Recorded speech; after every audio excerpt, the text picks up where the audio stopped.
Will cognitive behavioral therapy for anxiety be effective? Understanding the methodology behind this type of therapy is an important first step to answering this question. CBT is typically engaged in for a specific period of time and with a specific goal in mind, unlike talk therapy or psychoanalysis, which could continue for years. The goal is to modify thoughts that underlie unwanted behaviors. Cognitive behavioral therapy is founded on the premise that behaviors are responses to our own thoughts, rather than responses to external events. Because thoughts are learned, we can isolate and unlearn our negative thoughts. After we are able to establish a positive pattern of thinking, our negative reactions will stop. Under the care of a professional therapist, cognitive behavioral therapy breaks down a big problem into smaller, more manageable problems. This allows the patient and therapist to work together to resolve these smaller issues. For example, Jim is a hypochondriac. He deals with imaginary aches and pains on a daily basis. He visits his doctor frequently with new symptoms for which the doctor can find no cause. Nevertheless, Jim continues to be certain that he has a life-threatening problem.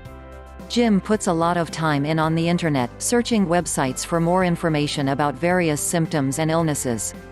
Jim and his CBT therapist would go through a process of isolating and articulating his negative thoughts, and then putting positive thoughts in their place.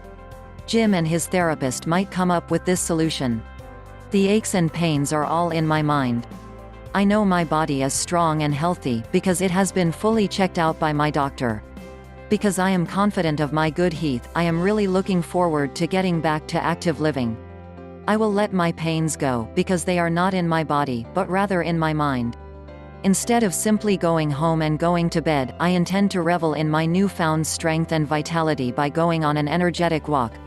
This illustrates the process of replacing negative with positive thoughts in order to modify behaviors, even though it is an extremely optimistic example. It is easy to see that cognitive behavioral therapy for anxiety does have potential to help sufferers. Working with a trained therapist is critical to the success of a CBT approach. People who suffer from anxiety often hold onto their beliefs with a lot of conviction. Trying new and more healthy ways of thinking is what the trained professional will be coaxing the patient to do.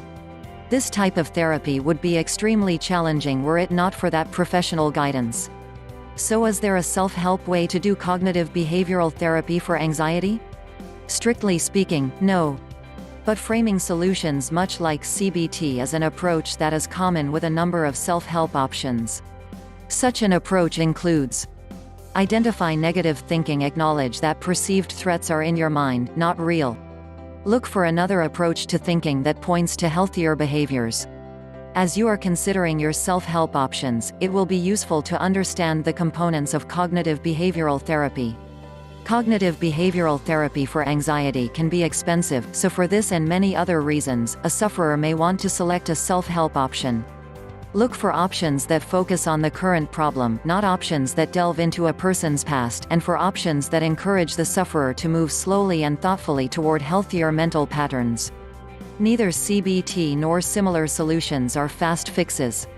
Even though cognitive behavioral therapy for anxiety takes time and effort, it is not as lengthy a process as some other forms of therapy.